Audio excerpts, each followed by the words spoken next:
Let's go live now to Peter Mathews. He is a professor of political science at Cypress College. Thanks so much for your time, Professor.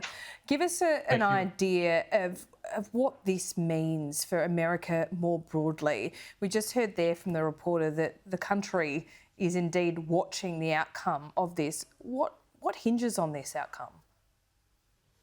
A lot hinges on it, and that has to do with the credibility of the U.S. criminal justice system and whether there's justice in this country or not for a person regardless of the color of their skin. And this is the anniversary of Dr. King's death, 4 days from now, April the 4th. And the man had talked about judging someone by the content of the character, not the color of their skin. And here's the question. Was the person's color of his skin, George Floyd's skin color, the main reason that he was basically stepped on to death with 9 minutes of an officer's knee on his throat? And the credibility of the defense witness, the witnesses today were amazing because his girlfriend spoke movingly. The paramedics who came and spoke about them seeing him already dead. They guessed he was dead when they saw him, when they got there. They tried to revive him in the ambulance, and he didn't respond at all. So all of this was physical and emotional connection today. And the entire nation is right now physically and emotionally connected to this trial. Professor, tell us about this part of America. Is it a part of America that has seen this kind of police violence or racial profiling? It really is a huge part of this problem, and it's something we as Americans have to confront and overcome and get over it and change it. Because if you look, for example, at how many police officers have been convicted of murder in the last 15 years, it's been 4. And there's a principle called qualified immunity, which is something right now being in question because that gives police officers all virtual, complete, almost carte blanche to do a lot of what they do, and sometimes untoward. They do things that are over the line and results in death because of this qualified immunity. So how to bring and redo qualified immunity in a way that will still protect the police officers, but most importantly, protect the public they're supposed to be serving, and especially based on racial profiling. So yes, this is part of America, tragically, but we have to overcome it. We've taken steps away from some of the terrible discrimination that occurred after the Civil War, Jim Crow laws, and yet we've got still a ways to go, quite a ways to go.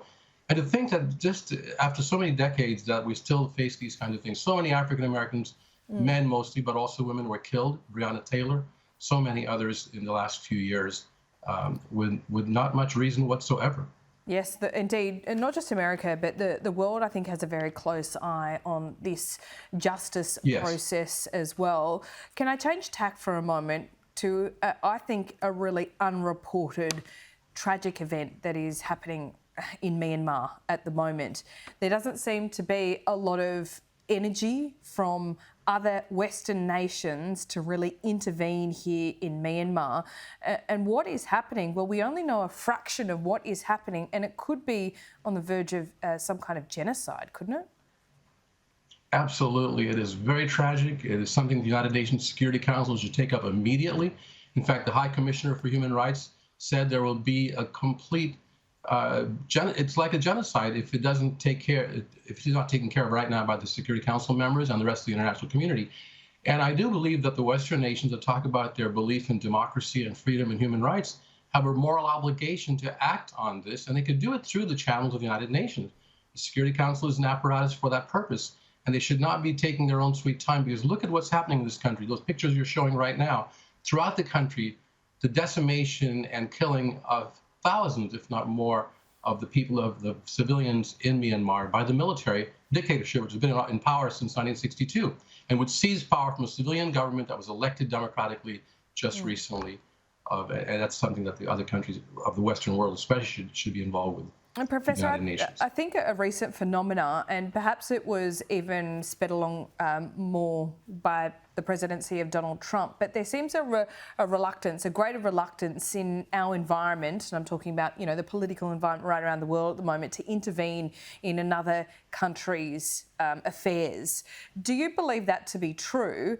And if you do, why is it that there is that reluctance? And to put it quite indelicately, why do people not care so much about Myanmar, it seems?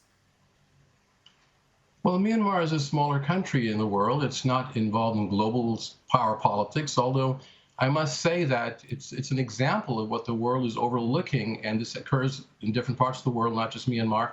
But I think it has to do also with not wanting to rock the boat. A lot of times there's trade issues involved. I think if China and South Korea would get involved also directly with the Myanmar dictatorship right now, because they have a lot of trade and investment there, they could have pull with this military government to back off. But the world should really work through the United Nations to get involved here and really bring this to heel and stop this horrible onslaught that's going on.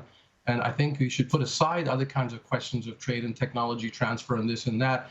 Instead, look at human rights, because to me, that's the most fundamental, basic right in the world. And if we don't adhere to that as democracies or people who claim to be democracies, which every country in the world pretty much claims to be, then we don't have much of a community. Professor Peter Mathews, thanks so much for your time. Appreciate it. Thank you.